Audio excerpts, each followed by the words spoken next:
What's up, guys? Talk movies with us here, back again for a little bit of a late Blu-ray haul video. Yes, sorry it is a week late. We've been very busy With the work and life and whatnot. So what are you gonna do? But we're here now and we're gonna show you guys what we picked up for the month of September. And it's actually a pretty small haul. Yes, pretty modest. Pretty modest, which is fine because the past couple months been crazy with Criterion sales and this and that. And yeah, we got some good stuff though to talk about. Absolutely. And before we start this haul off, as always, we gotta announce some of our newest Patreon members. Yes, so we have Adrian Romero and we have the Geek Keenan, who also has a channel. We'll throw a link in the description for you guys. Go check out his channel if you haven't already. I mean anything, he's been around, you know, longer than we have.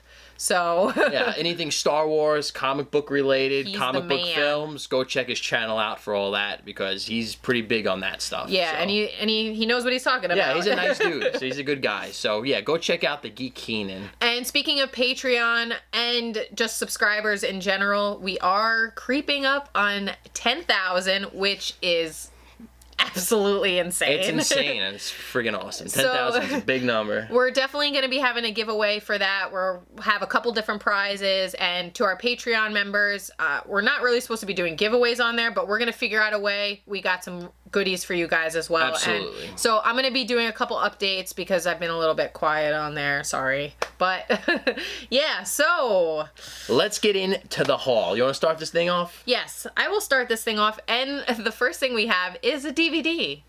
And it was a new release DVD. This is a Blu-ray haul, not a DVD haul. What are you doing? So I don't know what happened with this, but A24, I'm going to actually blame this on DirecTV because this is like a DirecTV movie. It is? Yeah, look, DirecTV. Oh boy. And this is Hot Summer Nights. This is an A24 film that... why no Blu-ray? But anyway, I did watch this movie and I really enjoyed it. I mean, A24 rarely disappoints. They do some great movies, and this Timothy kid, he's really coming up. I loved him in Call Me by Your Name, and I enjoyed the heck out of this. It was a cute summer movie. It's got some violence in it. Some good old violence. Drugs, violence, parties. What more do you want? And this is the girl from It Follows. Oh. I love that movie. There you go. Go ahead, you go. All right. First up in my pile, we got Solo, a Star Wars story. We did review this one, so if you want to hear our full thoughts in detail, check that video out. But overall, very surprised by this film. Liked it way more than I thought I would for all the problems we've been hearing with the production, this and that. This movie was great. I loved it. It was so much fun. Alden Ehrenreich was a great Han Solo, like surprisingly good in my opinion. Donald Glover was really good. Overall, a very solid entry in the Star Wars universe, and definitely like this one more than The Last Jedi. So we'll leave it at that. I liked it more than The Last Jedi too. Picked up the Steelbook as well. And I did do an unboxing of the Steelbook, so if you want to know what it looks like and you haven't watched it, go check that one out. Alright, so next up, I have to give a little shout out to David Clayton. If you don't know who that is, he's one of our moderators in our group, and he's a big horror buff. So he knows when all the deals happen.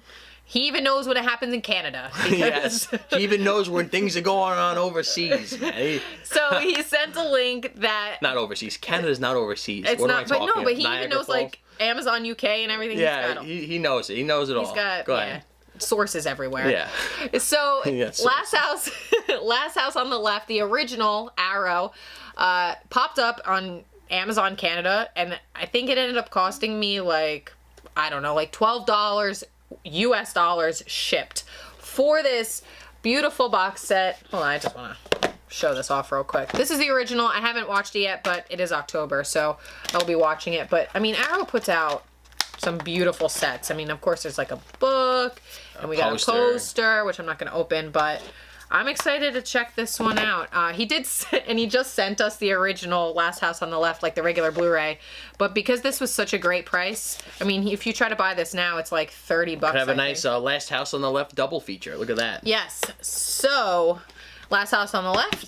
Thank you, David Clayton. There you go. Go ahead, one more. Speaking of horror, go ahead. Yeah, actually, I think the rest of these... It's all horror. It's all horror. I did a lot of horror pickups. We have Halloween in 4K. I Don't know why we decided to upgrade this. I think, You're a sucker for the slipcover. The slipcover really got me. I heard that this transfer is decent, but that the 35th anniversary Blu-ray looks a lot better, which we have. So. Yeah. But I'm going to watch it in 4K. I'm going to actually watch it this week because we're gearing up for the new Halloween coming out in 2 weeks. Disappointing. There's no Atmos track on it. Yeah, I mean, if you're going to upgrade it to 4K, try to upgrade the audio, too. I might as well give it a full... I think I don't know. And maybe they rushed it because they wanted to get it out for the movie. But, I mean, Halloween obviously is a classic. This is one of the best horror movies ever made. Yes, it's been talked about to death everywhere. I mean, and the new movie looks really cool. Hopefully, we like it. Yeah, I mean, I'm going in with, okay expectations just so that when it is really good, I'm going to be like, this was awesome. Yeah, I think it'll be good. I think it'll be really good. Go ahead, you go. Speaking of horror movies, next up, we got... Gotti. Now, I picked this up out of curiosity because I wanted to see if this was as bad as everyone was saying it was, and it is. All right. Oh, God. The main issue with this movie is its structure. It is a very odd structure. It jumps around violently throughout Gotti's life. Like, it goes from his death to when he's a young guy. It jumps around way too much.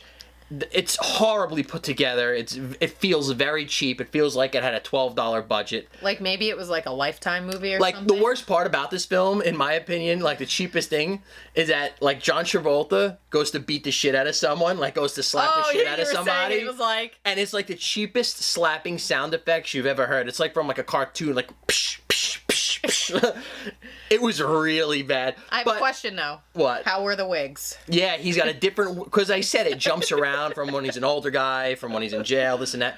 He's got a different wig on in every scene. Ridiculous. But I'm so glad I was at work when you watched this. There was definitely some redeeming qualities. Travolta does a good job. He's a good actor. We know he's a good actor, yes. And he gives a good performance. I mean, despite the cheapness of this film, he is by far the redeeming quality of it. I wish it was a better movie, but he is definitely the bright spot in this. He's pretty good. It's worth watching for his performance alone. And, all right, I don't think it's as horrible.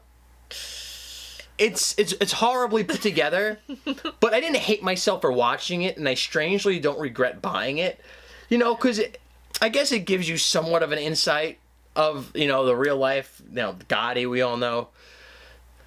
I don't know. Just, You're really trying to sell it. You're trying to sell it bad. It was okay. It wasn't, I don't know. It's Gotti. It was bad. I don't know. That was fantastic. Next up, we got, speaking of Travolta, I'll bang out another Travolta film. And this one, I love. I don't care what anyone says. The Thomas Jane Punisher. I had a good time with it. I think I don't regret purchasing it. So. No, and it looks pretty damn good in 4K. I'm not gonna lie. It does have an Atmos track. Yeah, it does have an Atmos track, so it sounded great. So yeah, overall, really don't hate this Punisher film. I'm a big fan of, like I said, those old corny '90s action flicks, and this is definitely it. This is it to the fullest. So. But I do enjoy the new Punisher. I mean, I need a season 2 of that. Let me just go one more, finish up my pile, because... See, finishing up his pile, and we're only 9 minutes in. Yeah, it's crazy, guys, right? It's just been crazy. Slow month. But we got Punisher Warzone. I actually haven't seen this Punisher film yet. So I haven't seen it either, I'll obviously. be excited to check this one out. I hear pretty good things about it, so... but we just had to buy both. Why not, right? Slip covers. 4K. I'm a big fan of the character in general, so... Punisher's a badass. Yeah, I love Punisher. All right, next up, we have Hereditary, which is another A24 film, and I'm so happy that this got a 4K release. So we got a 4K release of this, but we only got a DVD release of Hot Summer Night, so I'm not really sure what the heck's going on, but... Well, Hereditary made a boatload more money. It definitely did, and this movie... Fantastic. Unsettling, to say the least. Very unsettling, but very well done. I mean, Toni Collette is fantastic. She's awesome. I've loved her forever. I love her in United States of Terror, but Hereditary, great pickup. The Way Back was a great film with Toni Collette as well. Yes. And Sam Rockwell. Yeah, but that was awesome. Unsettling movie. Very good. Yeah, I can't wait to rewatch it. Hopefully this month I'll get around to it. And next up we have Ghost Stories. This is like a $12.99 Scream Factory movie, IFC Midnight. Haven't watched it yet, but this is definitely on my list to watch. It's kind of an anthology movie, and it's got Bilbo Baggins in it, if you can see it, but Bilbo Baggins is in it in one of the Bilbo stories. So definitely gonna check this one out. If you've seen this one, let me know how you liked it. It says certified fresh, but I did hear some mixed reviews. Might be certified shit, who knows, right? It could be. I mean, some of those are. And then next up, we have the 4K of Christine. And I did watch this. I mean, I had seen it a long time ago. And Christine it's a great movie. I mean, classic. It's fun to watch cars run over people. And the transfer on this is fantastic. If you were kind of contemplating it, it definitely is worth the upgrade. I mean, just the colors in this movie look A+. So great pickup.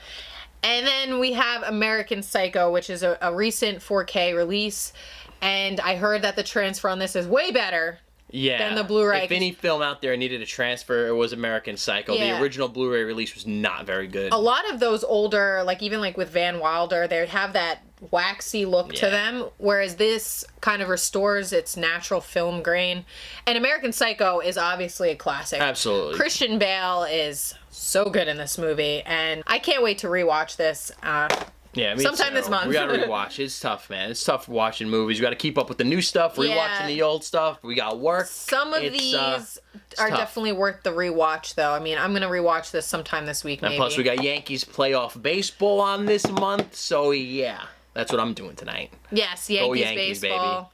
Baby. Not the Red Sox.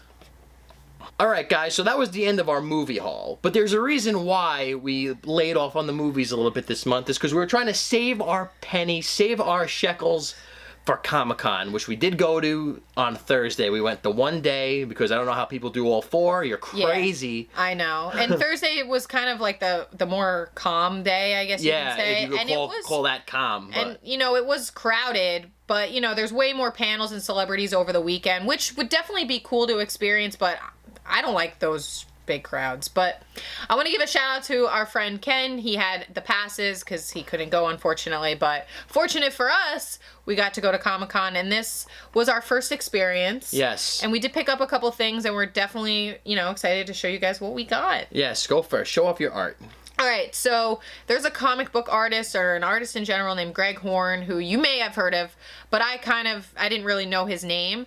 But I walked past his booth and I saw the artwork and I was like, I need it. So I did pick up, and his sales guy was very convincing, because I heard buy two, get one free. So I was like, okay, I'm going to do that. Or it was like buy one for $20, get it, whatever. But anyway, he roped me into getting 5 prints. Or was it 6? 5 or 6 prints. So anyway. She's a sucker, man. I am. She's a sucker. And we did get them signed by him, which was really cool. He was a nice guy.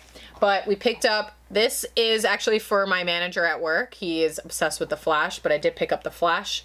And these are like 11 by 17, so they're a decent size. So we got the Flash. And now, one of my favorite recent comic book characters is Spider-Gwen. So I did get a Spider-Gwen. And another Spider-Gwen. It's just beautiful. Like, it's hard to even show its beauty on the camera. And then... This is mine. This is the one I couldn't pass up. How awesome is that? So we have a Venom right there. And the last one we got... Symbiote. Symbiote. So beautiful. That's a Symbiote Spider-Gwen. So that's really awesome. They're beautiful. Absolutely beautiful. I mean, I wish that I had the artistic talent that some of these artists have. But, yeah, there was plenty of great artists. We checked out a few. But, I mean, how many of these things are you going to really buy? I mean, it's just like, what are you going to do? I kind of, like, blew most of my money or my budget that I had on these. And then we went downstairs to, like, the artist alley. And there was a whole lot of artists down there that I would have loved to grab some, you know, artwork pieces. But I did grab a lot of cards. So I'll probably grab some things here and there because I love to support the smaller artists. And I didn't pick up any artwork, but I did pick up a waxwork record, and that is a record of one of my favorites. We got Darkman. I couldn't pass this up. I didn't open it yet, but they say the vinyl... It's continuing artwork, too. It's continuing artwork. There it is. And the vinyl is like a clearish orange. It kind of Yeah. looks like an explosion. So Which is awesome. And Darkman's a great movie. I so- absolutely love it. I'm a big Liam Neeson fan. This is such a great Sam Raimi film, and I saw this, I couldn't pass it up. Yeah, so I'm excited to open it up and throw it on the record player. Absolutely. Music by Danny Elfman, so you can't go wrong there. Nope, you definitely can't. So that was my Comic-Con pickup, and we also got, you know, the little map or whatever the hell they give you, a little guidebook, Yeah, if you but will. the front of it is pretty cool, the artwork the of the Joker. Joker on there. And also from Waxwork Records, I'm always a fan of their pins, so I did pick up 2 of their Trick or Treat pins. We have Sam. And Loungefly, which is now owned by Funko. I didn't pick up any Pops, actually, because one, you have to win the lottery to get into Funko's booth. But there's Pops everywhere, but a lot of those Pops I can get whenever. So these are Comic-Con exclusive Nightmare Before Christmas enamel pins. They were limited to, I think, 500 pieces, and I just needed them because I love the Nightmare Before Christmas and I love enamel pins. Yes. So that's it. It's a very small haul, but we got some good stuff. And overall, Comic-Con, it was a fun experience. It really wasn't what I was expecting. Yeah. I was expecting a little bit more movie stuff. I'm not a huge comic book guy, but overall, it was fun. It was very crowded, very smelly, very sweaty. But it was a fun experience for a day. I think, And, if we were to do it again, I mean, I hate to say it, but I think I would rather go on a day where they would have more panels. And if there was someone I was actually excited to want to meet. Thursday, there wasn't really... I mean, Mark Ruffalo was there, but he was charging like $200 Yeah, Hulk meet was him. there. We saw him from a distance, though. That was pretty Hulk cool. was there, and over the weekend they had like the Doctor Who guy. They had Boy Meets World. They had Jason Momoa was there, and he was charging less than Mark Ruffalo. yeah. They had Corey Topanga and Topanga. and what the hell's his name? The Eric? brother Eric. You know, Topanga. You know, it's like if the coolest guest you're gonna have at Comic-Con is like Boy Meets World cast. I mean, they have better guests at Monster Mania and stuff like that. So I think the guest list was a little disappointing this year, but that's just me. But we yeah. could go on about it. Overall, it was a fun experience. I think we'd much I don't rather- know if I would go again. We would much rather go to some of the smaller horror conventions. Yeah. And, you know, if we did have an opportunity to go to San Diego Comic-Con, I think they concentrate more on, like, movies and TV shows at that one. I could be completely wrong because Yeah. we've never done it before. San Diego But I looks feel like is they're where always, it goes down. They're always announcing all these trailers and they're talking about all these upcoming movies, and I feel Yeah. like Comic-Con in New York is kind of like the tail end of that. and Yeah. it's- I mean, obviously, everyone lives in California, or the movie stars, so it's more of a... Yeah. I think Mark But, Ruffalo yeah. lives in New York. I though. think if we ever go again, we should try to save up and go to San Diego. Yeah, and then at that point you gotta, you know, if you're And then we'll already make our spending assessments if it's any good or not. If this Comic-Con thing is just a load of shit. But anyway, it was a fun time. Yeah, that's it. I mean, it's a very quick video. This is probably one of our shortest haul videos ever in the history of But good, Talk and Movies now, with Us. come on, how much could you guys listen to us ramble? I know Seriously. you're probably sick of us already. Yeah, I know. But yeah, that's it. That's our September haul, and in just a few weeks we'll have an October haul. We already have a couple of things for that. Yes. And you know, the holidays are fastly approaching, so we're going to be back into the crazy work schedules, but we're going to, you know, we'll keep trying to put out at least one video a week. Yeah, keep the reviews coming. We love doing those. And now with, you know, AMC A-List, we're seeing more movies. I mean, at least I am. I'm going on days that you're working and stuff, so Gotta work. on my days off and he's working, we only get one day off together. Boo. But all right, that's it. We're done rambling. Yes. Thank you so much for watching our haul. As always, guys, let us know in the comments below if you picked any of this stuff up. Did you go to Comic-Con? Let us know your experience. Yes. If you love going all 4 days, by all means. You guys got patience if you do. That's it, guys. Thank you. Thank you And again. we'll see you guys later. See you in the next video.